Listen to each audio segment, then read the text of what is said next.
off, I would like to say this before we get on a real recap. High Heat in 305 is happening tonight. Go to FL Teams, whatever, if it's up there. It could be live, it could not be, but it's happening tonight. So I'm really excited and nervous about this. And Miami plays is happening tomorrow too. So that's going to be premiered. I figured a lot of these videos are going to be premiered. So I'm really excited about that.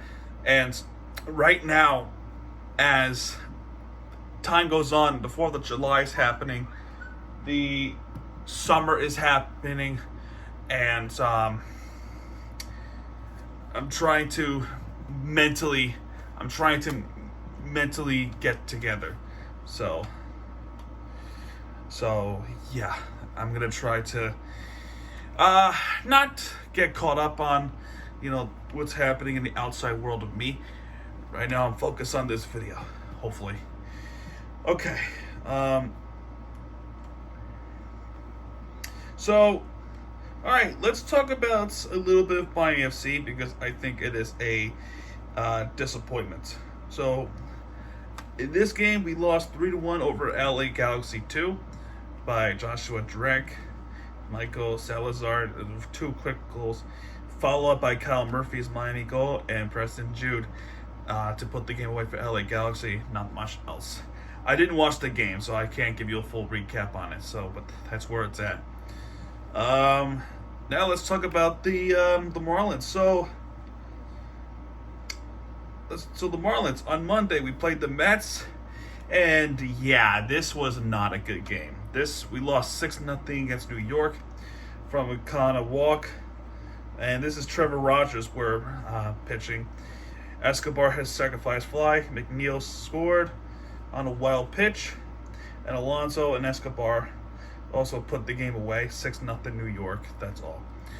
So the next 3 games was against the Colorado Rockies, and this game right here is a pitching battle, but also a stressful battle. The reason why I say this is because this final score is 9-8, and we'll find out who won. Let's see. Iglesias reached on infield single that allowed Cron to score. It's 1-0 Colorado.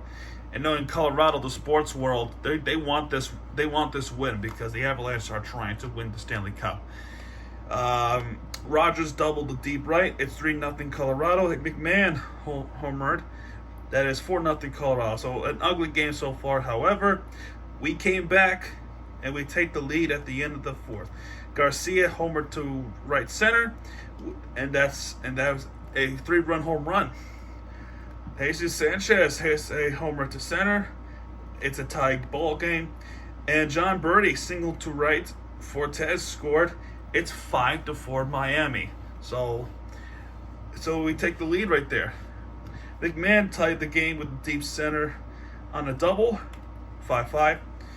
And now Jesus Sanchez singled to Steve Wright, which is a one score at 6-5. And Miguel Rojas with a single, which allows Garcia to score on error, and also Sanchez scored on error. So there was an error, a couple errors actually on that same play, and that allowed 2 runs to score. It's now 5-8. But in the 6th inning, they came back and tied the game again. It seems like when we try to take the lead, they always find a way to tie it up, and it happened twice. The 4-5, and they tied the game 5-5. And at the bottom, we scored 3 runs, and then at the top, they scored 3 runs, so we couldn't catch a break. But eventually, Garrett Cooper was able to save us the game with a double. The final score was 9-8 Miami, and Stephen O'Kirk was the one that got us a win. So, yes, sir. On Wednesday, we play the Rockies again, and guess what? We won again. So this game, Charlie Blackmon has a sacrifice fly to center. In the 3rd inning, we got a few runs in. John Birdie tripled, Jazz Chisholm singled, Garrett Cooper home run, and that is 4-1 in the 3rd inning. In the 7th inning, Jazz Chisholm hits a home run. It's 6-1. Jorge Soler hits this home run to center, and Diaz hits a home run to left. That is their consolation home run. Pablo Lopez finally gets back on his game with 7 innings pitched with 6 strikeouts. So, thank goodness. Let's see. Finally, in this game, we have completed the sweep. Miguel Rojas singled to center, 1-0. Rogers doubled to deep center, which is tie game for Colorado. And McMahon singled to take the lead for Colorado. 3rd inning, Jorge Soler hits a sacrifice fly to left, which is 2-2. Avisair Garcia hits a ground fielder's choice to shortstop, which allows Williams to score. So, good job there. And Tanner Scott gets a save, and we swept the Rockies. And then things got turned for the worse, because when we were sweeping the Rockies, we're on the verge of getting swept as well. So the final score against the New York series again, 5-3. Francisco Lindor homered to center. That's 1-0 New York. And Sandy Ace was pitching, so not one of his best games. But, so he, Garrett Cooper singled shallow center. Jazz Chisholm scores. So, tie game.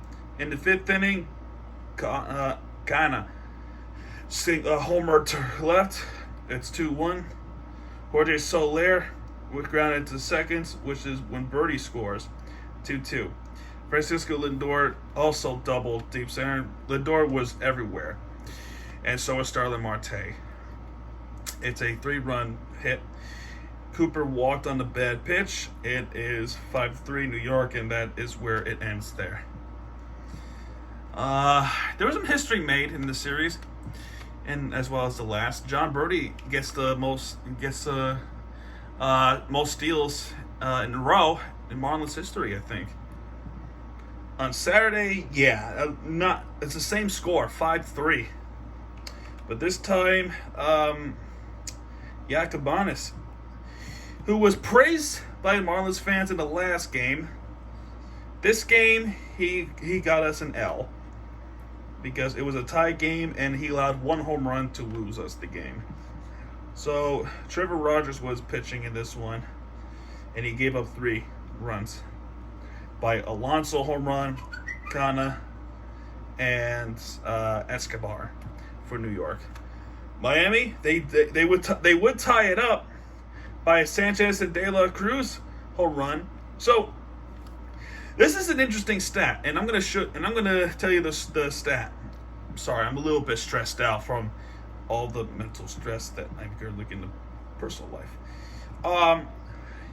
You would happy to know, and it's pretty interesting to know, the home run leaders for the Marlins. So, we got Jazz Chisholm, obviously, for 14 home runs.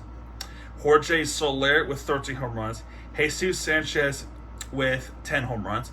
And Jesus Aguilar with 9 home runs. Do you notice this, right? What letter starts with all these names? If you don't live under the rock, you will know that it's the letter J. 4 J's have the home run leaders of the Miami Marlins this season. 4. And the most is Jazz Chisholm, and right behind is Jorge Soler.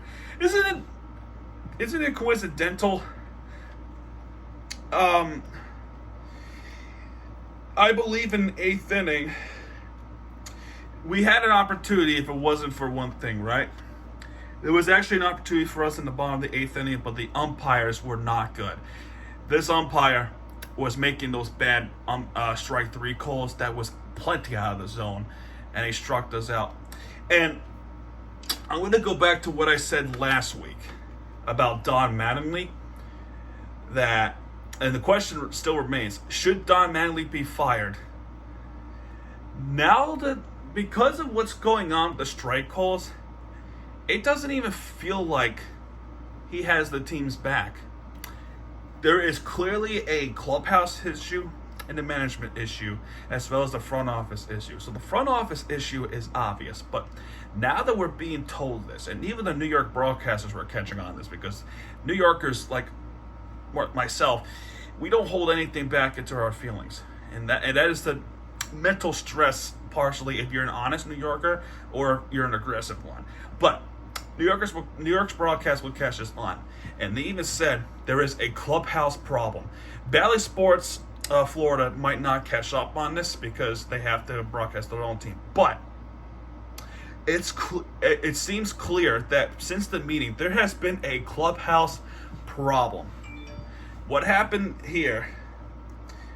Like I said, there were a couple of strike three calls that did not go our way. It should have been a ball, but it turned out to be a strike three. Plenty on the zone, and Manley is just like watching. And last week, right when Jazz Chisholm was thrown out, he didn't even come out in time to save Jazz Chisholm. He just did not, and because of it, Jazz was tossed. And then he came out to argue with the umpire, and it didn't even feel heated with the Manley thing. Like, I think since the NL Manager of the Year award in 2020, he has lost it. I don't think he should be a manager next season. I think he should go now after the All-Star break. Like, he should go. He's terrible. And this proves it more. The pitching decisions, the bullpen, the not helping the players, not having their backs, and more importantly, what happened last week when he brought Alcantara out when there's a couple man on in the eighth inning, not letting him finish the game off, and one pitch later from the bullpen, the game was tied and we eventually lost the game because of it. This guy should go. So we're on the way to a sweep. But thankfully, there was no sweep. Because Gary Cooper hit sacrifice fly, Nimmo, Alonso, and Rojas were in the mix. So there was a Alonso double and Nimmo home run. It's other way around, actually. But Miguel Rojas, and more importantly, of Nick Fortes, walk-off home run. Happened on the bottom of the ninth inning after a nice catch from a shortstop from the Mets. And we hit a home run to the left on the bottom of the ninth inning, and we walked off the Mets. So no sweep, but a satisfying victory to avoid the sweep. A special shout out to this game was Daniel Castano, who has pitched 7 innings and he only gave up two runs with 4 strikeouts, 7 innings pitched, so that is good. As well as Stephen O'Kirk, who's doing better actually, and Tanner Scott with the finishing touches. He gets the win, and that is it for the Miami Marlins. Next series starts on tomorrow. Actually, it's a tough task, but we've got the St. Louis Cardinals in St. Louis, Missouri. We expect Brian Anderson to be back in this series after his AAA rehab. And afterwards this week, we finally have a day off on June 30th, so I can finally catch my breath.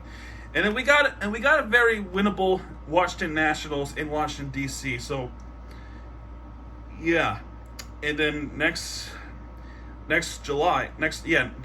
4th, we still have the Nationals, but at 11:08 a.m. So an early game. So that's going to be an interesting one to happen in that game. Finally, we talk about Inter Miami. I decided to put them as winner of the week because 1, something different. 2, there was some history-making win. 2, this is a historic win for Inter Miami because it is an impressive response after last week's loss at Atlanta United, but also something historic happened. So there were some close moments in this game, but eventually in the 65th minute, it was Luis Amorilla for, I can't pronounce his name, so I'm sorry, Minnesota folks. They were playing against Minnesota United, by the way. So Minnesota takes the lead 1-0, and late in the game, I think it's in the 83rd minute, Indiana Vasilev was subbed on, and he's an important name because guess what? Not only he tied the game for us, but he also won the game for us.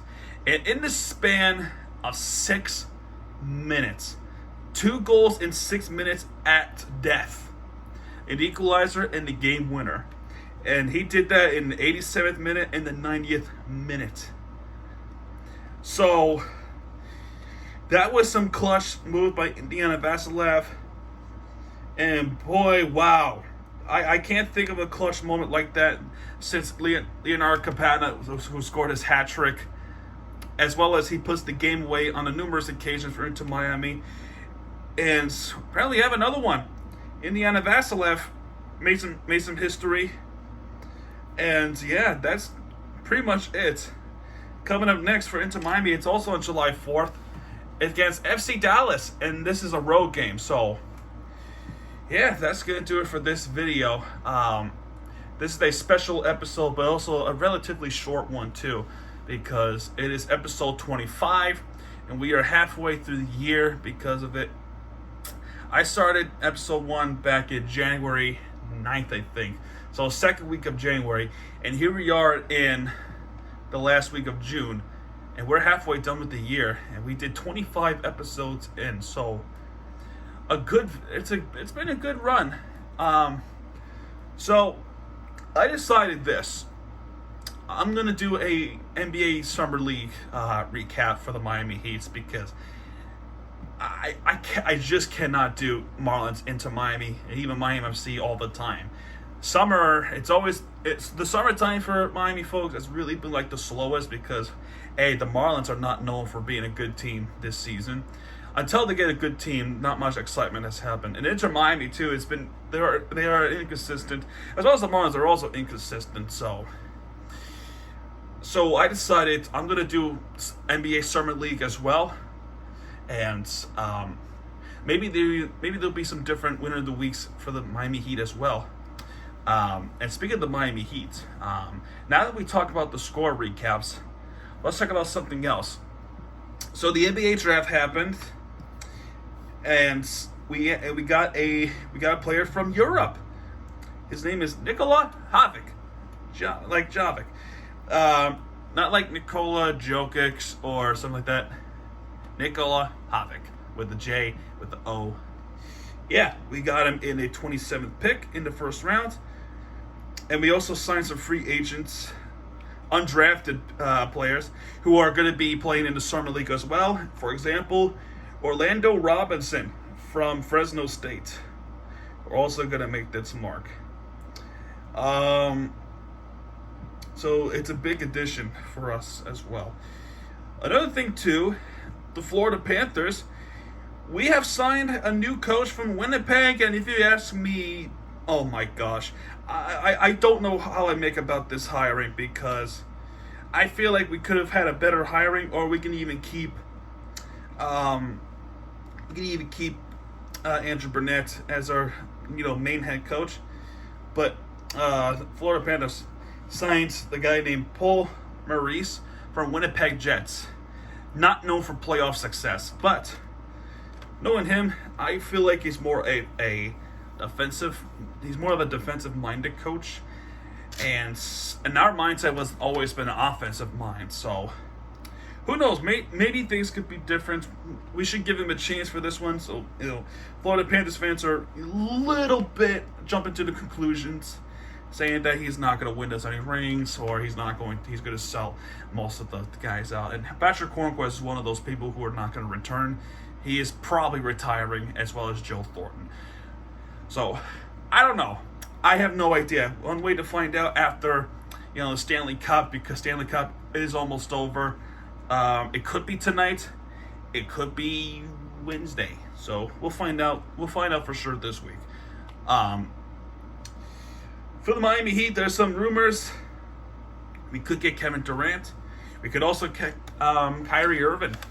But we're going to trade some of the outside pieces like Duncan Robinson, Omer Yurtseven, PJ Tucker. We're trying to figure out a way to re-sign him back to Miami so he doesn't go for somewhere like Philadelphia, because that would be just a big loss. Donovan Mitchell is another one. Bradley Beal is going to most likely staying with Washington. And yeah, folks. So there's I'm looking forward for the free agency because it starts in a couple of days. So, draft is over. We signed some undrafted free agents, but the real free agency starts in a couple of days. So, I'm excited to find out who we're going to get and who we're not getting. So, yeah, folks, it's going to be an interesting summer, as well as for Miami Heat and the Florida Panthers free agencies. But anyway, that's going to do it for this video, folks. If you like this video, hit that like button, subscribe for more content. Come see me at FL Teams. If you like this video, again, hit that like button, subscribe for more content, because Miami Teams has your back. And when he does, he'll be right there with the affiliate entertainment you deserve. Miami Teams, stay down, folks. Everybody.